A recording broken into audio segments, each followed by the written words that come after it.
నిశ్శబ్దమై ఊరకుండుమని సముద్రముతో చెప్పగా సముద్రము మెక్కిలి నిమ్మలమాయెను. చప్పట్లు కొట్టండి గట్టిగా. సముద్రమట మెక్కిలి నిమ్మలమైపోయిందట. ఈ రాత్రి నేను చెబుతున్నాను, మనం ఆరాధిస్తున్న దేవుడు ఎంత గొప్ప దేవుడు అంటే, ఆయన మాట సెలవిస్తే చాలు, ఆయన ఆజ్ఞాపిస్తే చాలు. ఈరోజు ఏది చూసి భయపడుతున్నావు? ఈరోజు దేన్ని బట్టి నువ్వు కలవరపడిపోతున్నావు?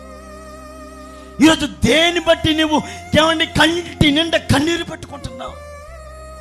ఈ రాత్రి దేన్ని బట్టి నువ్వు కడుపు నిండా మెతుకులు తినలేకపోతున్నావు? దేన్ని బట్టి కుటుంబంలో సమాధానం, సంతోషం లేక కన్నిటిని అన్నపాలముగా మార్చుకొని బ్రతుకుతున్నావు? నాకు తెలియదు. ఏ సమస్య చేత నువ్వు బాధించబడుతున్నావు నాకు తెలియదు.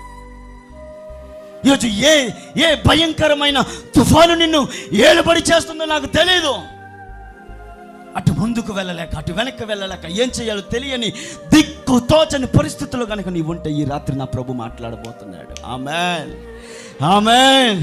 ఆనాడు సముద్రంతో మాట్లాడిన దేవుడు ఈ రాత్రి నీ సమస్యలతో ఆయనే నేరుగా మాట్లాడబోతున్నాడు.